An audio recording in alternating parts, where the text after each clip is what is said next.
नमस्कार, मैं दीपक कुमार। हिंदू हिंसक हो नहीं सकता। राहुल गांधी में लोकसभा के नेता विपक्ष होने के नाते आज कई ऐसे मुद्दों पे उन्होंने लोकसभा में सदन में वे बात रखी। हालांकि सत्ता पक्ष कई मामलों में खुद कूद पड़े।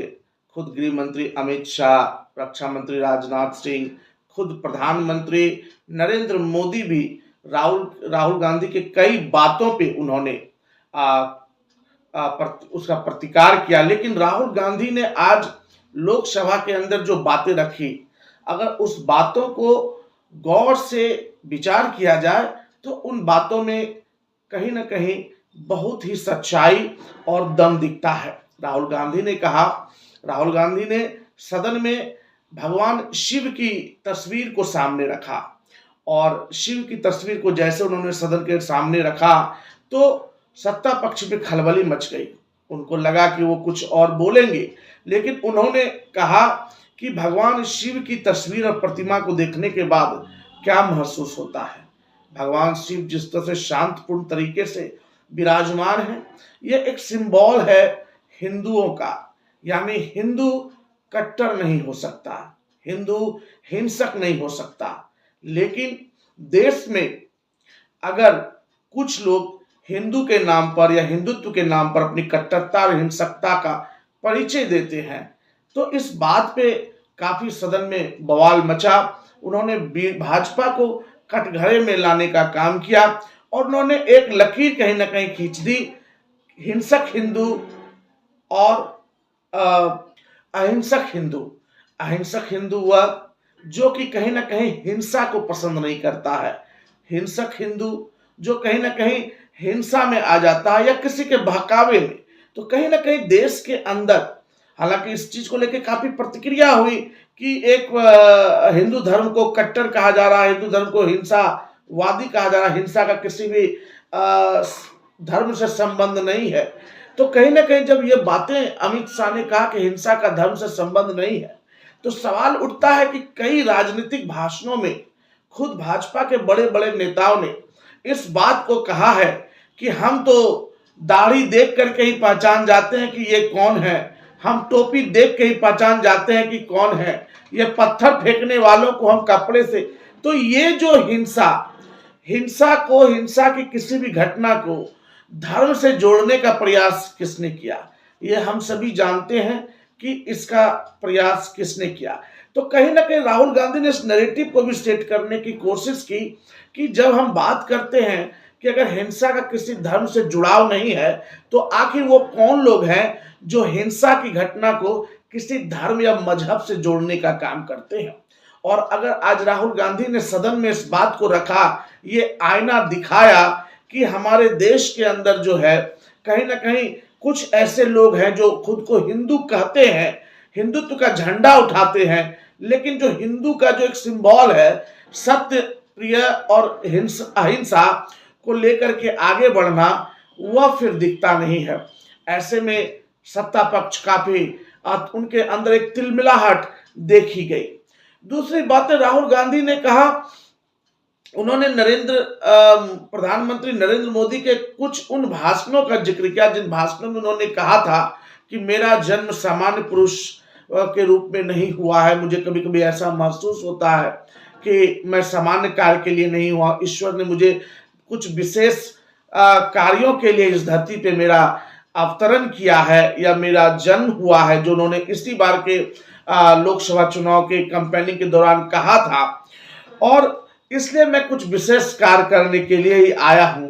लेकिन वहीं पर राहुल गांधी ने जब ये बातें कही कि इनकारनेटेड अवतरण की बातें कही, तो हालांकि थोड़ी सी सदन में इस बात को माना गया, कहा गया कि प्रधानमंत्री सदन के नेता हैं और वरिष्ठ, उनका अपमान ऐसा नहीं होना चाहिए। लेकिन राहुल गांधी ने कहा कि मैं उन्हीं के वर्ड को कह रहा हूं, मेरा उसमें कहीं कोई अपना वर्ड नहीं है। उन्होंने कहा था कि मेरा इस धरती पे अवतरण कुछ विशेष कार्यों के लिए हुआ, उनका ईश्वर से कुछ विशेष कनेक्शन है। लेकिन तभी शायद ऊपर से भगवान श्री राम का भी कनेक्शन इनसे जुटा होगा और वह तुरंत दूसरा डिसीजन दे देते हैं और अयोध्या में बीजेपी के कैंडिडेट हार जाते हैं। बीजेपी के कैंडिडेट क्यों हारे, उन्होंने कहा कि बीजेपी के कैंडिडेट क्यों हारे, और जो कैंडिडेट जीता, जो रिजल्ट मेरे बगल में बैठा है, जब मैंने इनसे पूछा कि आप कैसे जीते, तो जो कैंडिडेट सपा के जीते हैं वहां से, उन्होंने कहा कि मुझे नॉमिनेशन के दिन ही पता चल गया था कि अयोध्या में हमारी जीत यहां से मेरी निश्चित है। क्यों ऐसी जीत निश्चित है, ऐसा निश्चिंतता को कैसे प्राप्त हुआ? राहुल गांधी ने सदन में इस बात को कहा कि मंदिर परिसर को बनाने के लिए और एयरपोर्ट बनाने के लिए जबरन जिस तरह से जमीन ली गई, जमीन नहीं चाहते थे वहां के स्थानीय निवासी देना, लेकिन वो जमीन ली गई जबरन, और अभी तक मुआवजा तक नहीं दिया गया है। दूसरी बातें, अयोध्या के परिसर को बड़ा करने के लिए वहां के छोटे छोटे जो स्थानीय दुकानदार थे, जो उनकी अपनी छोटी छोटी व्यवसाय थे, उनके दुकानों को तोड़ा गया, कई सैकड़ों की संख्या में घरों को तोड़ा गया, और अभी तक उनको मुआवजा नहीं मिला। क्या वो वोटर वोट करेगा? तो कहीं ना कहीं अयोध्या के स्थानीय लोगों में एक आक्रोश था बीजेपी की इस उस समय इस कार्रवाई को लेकर के, और इसका यही बहुत बड़ा परिणाम हुआ कि जहां खुद प्रधानमंत्री नरेंद्र मोदी ने भगवान राम के मंदिर की का उद्घाटन किया, उनकी स्थापना की, उनको लगा कि बहुत बड़ा क्रेडिट उन्हें 2024 में मिलेगा, और जिसकी वजह से उन्होंने 400 पार का नारा लगाया, लेकिन वह 2019 के भी अपने रिकॉर्ड से नीचे आ गए और अयोध्या के सीट स्वयं हार गए। तो ये एक रिजल्ट उन्होंने कहा।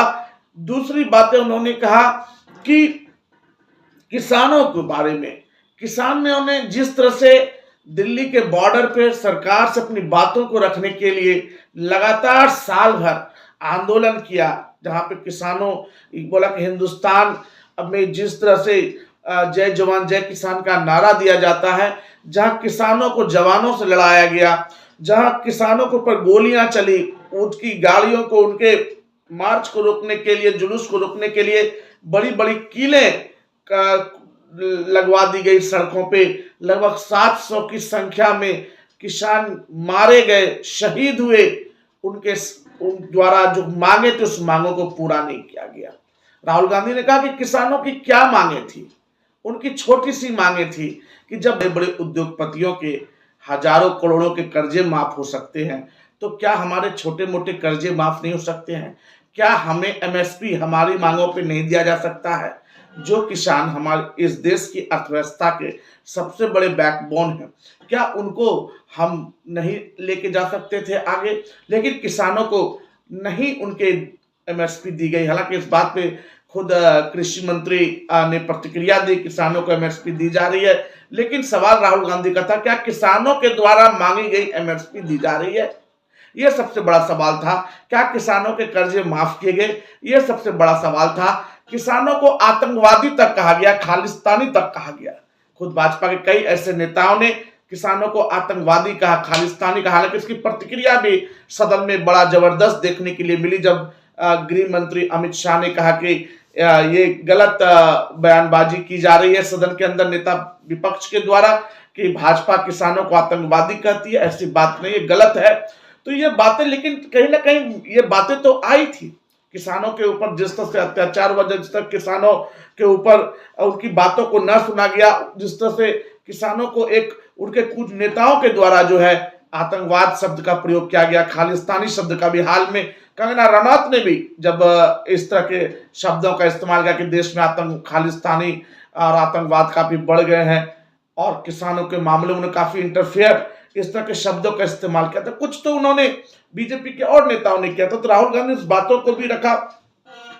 उन्होंने कहा कि किसानों के कर्जों को माफ सरकार को करनी चाहिए, लेकिन माफ नहीं किया गया।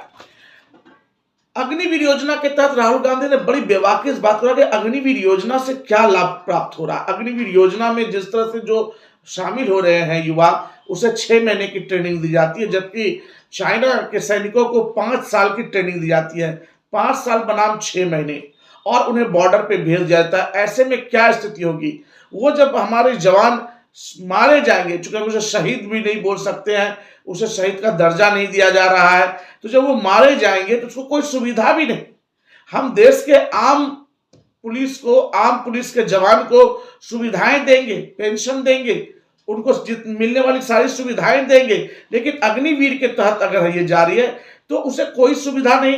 हालांकि इस बात पे भी जो है रक्षा मंत्री राजनाथ सिंह ने कहा कि अग्निवीर में जो भी जवान शहीद हो रहे हैं उसे जो है मारे जा रहे हैं उन्हें 1 करोड़ रुपया दिया जाने का प्रावधान है, लेकिन ये कितनों को दिया गया है या दिया जाएगा ये अभी जो है क्लियर, ये सारी बातें सदन में उठी। राहुल गांधी ने कहा कि हम अपने देश के जवानों के बीच में कहीं ना कहीं वर्गीकरण कर रहे हैं, एक 4 साल वाला और एक जो है पूरी टर्म वाला, तो ये चीज नहीं होनी चाहिए। हालांकि इस बात पे भी ज्यादा बहस न होकर राहुल गांधी ने कहा कि जब हमारी सरकार आएगी तो हम अग्निवीर योजना को हटा देंगे, क्योंकि हम अग्निवीर योजना को स्वीकार नहीं करते हैं, यह देश के हित में नहीं है। हालांकि इस बात पे कई बड़ी बहसें भी हुई कि कई देशों में इस अग्निवीर योजना चलाई जा रही है, उन देशों में तो कोई प्रॉब्लम नहीं। राहुल गांधी ने कहा, स्पष्ट रूप से कहा कि प्रॉब्लम है और हमारी सरकार आएगी तो हम अग्निवीर योजना को हटा देंगे। उन्होंने स्पीकर ओम बिरला के निष्पक्षता पे भी राहुल गांधी ने कहा कि जब आप स्पीकर निर्वाचित हुए थे तो जब मैं आपसे मिलने के लिए गया as a leader of opposition तो आपने एकदम स्ट्रिक्ट होकर के हमसे हाथ मिलाया, जब प्रधानमंत्री जी मिलने गए तो आप उनके सामने झुक गए। तो हालांकि इस बात को लेकर भी सदन में काफी जो गहमा-गहमी का माहौल देखा गया कि स्पीकर के ऊपर उसकी निष्पक्षता के ऊपर सवाल खड़े किए जा रहे हैं। प्रधानमंत्री सदन के नेता हैं, वरिष्ठ हैं। ओम बिरला ने खुद कहा स्पीकर महोदय ने कि मेरे संस्कार हैं कि बड़ों को झुक करके सम्मान देना चाहिए और बराबरी वाले और छोटों को जो है बराबर में सम्मान देना चाहिए, ये मेरे संस्कार है। लेकिन राहुल गांधी ने फिर कहा कि सदन में सबसे बड़ा आप हैं स्पीकर महोदय और आपसे बड़ा कोई नहीं, हम लोग सभी चाहे नेता विपक्ष हो चाहे नेता सदन हो वो भी आपसे नीचे है, इसलिए आपको किसी के सामने झुकने की जरूरत नहीं है, बल्कि हम सबको आपके सामने झुकने की जरूरत है। और मैं झुकता हूं और मैं मानता हूं कि आप बड़े हैं और मैं आपके सारे आदेशों का पालन करूंगा। इतनी बेबाकी से राहुल गांधी इन सारे मुद्दों को उठाने का काम किया। उन्होंने यह भी दिखाया कि सत्ता पक्ष सरकार चलाती है और विपक्ष भी सदन का और सरकार का एक महत्वपूर्ण हिस्सा होता है। विपक्ष सत्ता पक्ष को जो है वह उनकी कमजोरी को दिखाने का काम करता है, लेकिन जिस तरह पिछले कार्यकाल में सदन से ही विपक्ष को आउट कर दिया गया, हालांकि इस बार उम्मीद है कि सत्ता पक्ष ऐसा नहीं करेगी और सत्ता पक्ष अगर बेहतर सरकार चलाने की सोच रखती है तो उन्हें विपक्ष की भी सलाह को लेनी चाहिए, विपक्ष के भी महत्वपूर्ण सलाह को माननी चाहिए, क्योंकि विपक्ष उसी जगह सत्ता पक्ष को टोकने का काम करता है जहां उन्हें लगता है कि सत्ता पक्ष गलत डिसीजन कर रहा है या उसका गलत प्रभाव देश पे पड़ रहा है। उन्होंने प्रधानमंत्री नरेंद्र मोदी, उन्होंने यह भी कहा कि वह विपक्ष को अपना मित्र माने। प्रधानमंत्री नरेंद्र मोदी को उन्होंने कहा कि प्रधानमंत्री छात्रों को एग्जामिनेशन के समय काफी टिप्स दिया करते हैं कि कैसे वो तैयारी करे, कैसे वो पढ़ाई करे, कैसे वो एग्जामिनेशन दे, कैसे क्वेश्चन पेपर आए तो पहले कौन सा क्वेश्चन बनाए फिर कौन सा क्वेश्चन बनाए। लेकिन जब नीट का पेपर लीक हुआ प्रधानमंत्री ने एक भी स्टेटमेंट आज तक नहीं दिया। अगर प्रधानमंत्री सही में छात्रों को प्यार करते हैं तो इस देश के लाखों करोड़ों छात्र जो है प्रधानमंत्री का स्टेटमेंट चाहते हैं, प्रधानमंत्री उस पर वक्तव्य देना चाहिए। और वाकई में प्रधानमंत्री अगर देश के इस छात्रों को प्यार करते हैं तो एक दिन सदन में नीट पे बहस होना चाहिए, एक दिन सदन में नीट पे डिबेट हो और गंभीरता के साथ डिबेट हो और पेपर लीक कैसे रोका जाए इस पर भी चर्चा हो और जल्द से जल्द जो भी इसके जिम्मेदार लोग हैं जिन्होंने इस बड़ा अपराध किया है पेपर को ब्रेक करने का, हजारों लाखों युवाओं के भविष्य के साथ खिलवाड़ किया है कि इतनी बड़ी बड़ी परीक्षाओं में, तो इन पर जो है लगाम लगाने की उन्होंने बात की। उन्होंने एक आरोप यह भी उन्होंने सदन में रखा कि अब जो है कॉमर्शियल हो चुका है नीट का एग्जामिनेशंस, और कई ऐसे एग्जामिनेशंस हैं जो कॉमर्शियल होने जा रहे हैं, जो कि पहले प्रोफेशनल्स थे लेकिन अब जो है वो कॉमर्शियल होते जा रहे हैं। बहुत बड़ा उन्होंने सरकार के ऊपर हमला बोला है कि जिस तरह नीट के अंदर सेटिंग्स हो रही थी, या जो अब बात सामने उभर के आ रही है, ये काफी गंभीर मुद्दों को राहुल गांधी ने सदन में आज एज ए नेता विपक्ष, लीडर ऑफ ऑपोजिशन उठाने का काम किया है। लोकतंत्र के अंदर संसद एक बहुत बड़ा माध्यम है जहां पे कि सत्ता और विपक्ष दोनों बैठ करके देश की भलाई के लिए चर्चा करते हैं, जहां देश के लिए कानून बनाए जाते हैं और उस कानून को पारित किया जाता है, जहां इस देश के करोड़ों की आबादी के द्वारा चुनी हुई निर्वाचित सांसद उस सदन में बैठते हैं और देश के लोगों के लिए कानून बनाते हैं, देश के लिए कानून बनाते हैं। तो वहां पे चर्चाएं बेहतर हो, विपक्ष भी मजबूत हो। इसमें हालांकि दो मत नहीं है कि 2024 का जो मैंडेट आया, उस मैंडेट ने सरकार को तो कमजोर नहीं किया, सत्ता पक्ष को तो कमजोर नहीं किया, संख्या घटी है। सरकार सत्ता पक्ष की बनी, सरकार एनडीए अलायंस की बनी है, एनडीए की संख्या घटी है, लेकिन एनडीए अलायंस की गवर्नमेंट बनी है। लेकिन सबसे बड़ी बात जो है कि इस 2024 के लोकसभा चुनाव में विपक्ष मजबूत हुआ है, ऑपोजिशन मजबूत हुआ है, क्योंकि जिस तरह एक लॉट में 60 एमपीज को बाइकॉट कर देना, सदन से उसे रेस्टिकेट कर देना, सप्ताह 10 दिन के लिए बाहर कर देना, तो और यह बताना कि सदन में विपक्ष कुछ है ही नहीं सत्ता पक्ष के लिए, ये बहुत बड़ी कहीं ना कहीं ये पब्लिक पीपुल को, वोटर्स को हिट किया इस बात को कि नहीं, ऐसा नहीं होना चाहिए। क्योंकि अगर आप तराजू है, तराजू के एक साइड में कोई मटेरियल्स है, तो बगल में अगर वेट नहीं रहेगा तो फिर आप वो तराजू इम्बैलेंस हो जाएगा। इसलिए सत्ता को बैलेंस करने के लिए एक मजबूत विपक्ष का होना बहुत जरूरी है, और एक मजबूत सत्ता को बैलेंस करने के लिए एक स्ट्रॉन्ग ऑपोजिशन लीडर, एक स्ट्रॉन्ग ऑपोजिशन का होना जरूरी है, जो कि इस बार 2024 के लोकसभा के मैंडेट में सामने आई है। जिस तरह की सदन की कार्रवाई चल रही है वो काफी गहमा गहमी है, चूंकि तीसरी बार जहां तक मैं समझ पा रहा हूं, चाहे 2014 का लोकसभा का चुनाव हो, 2014 से 19 के बीच का जो सदन का हार रहा विपक्ष का, वह थोड़ा कोऑपरेटिव, थोड़ा सा नेरेटिव था। 2019 से 24 में विपक्ष आउट हो चुका था, गवर्नमेंट ऐसी चल रही थी कि लगता था विपक्ष है ही नहीं, और विपक्ष भी इस बात को महसूस करता था। लेकिन 24 में जो है जनता ने विपक्ष दिया है, और गहमा गहमी, अभी तो सदन की शुरुआत हुई है, सत्र तो अभी आरंभ 5 साल चलना है, लेकिन जो शुरुआत है वह आगाज बहुत ही जबरदस्त है, और कहीं ना कहीं विपक्ष जो है सत्ता के ऊपर भारी पड़ता हुआ दिखता है। हर लीडर विपक्ष में बैठा हुआ डायनामिक है, हर लीडर अपनी डायनामिक परफॉर्मेंस दे रहा है, और सत्ता पक्ष के लिए विपक्ष को इग्नोर करना जो है काफी मुश्किल इस बार होने वाला है। और सत्ता पक्ष को विपक्ष के साथ मिल करके, कोऑर्डिनेट करके चलना ही होगा, क्योंकि सिर्फ संख्याओं का अंतर है, नहीं तो देखा जाए तो दोनों 300 के नीचे ही है। अगर सत्ता पक्ष 290 के करीब है तो विपक्ष भी 240 के करीब है, और तो ये बड़ी बातें हैं कि दोनों जो है उसी 300 के अंदर में है, तो थोड़ी सी अंतर है, नहीं तो दोनों मजबूत हैं। और सदन का ये रूप काफी बेहतर था, अब काफी फेयर और डेमोक्रेटिक डिबेट्स सदन में देखने के लिए मिला। आगे के लिए आप बने रहे। मैं दीपक कुमार।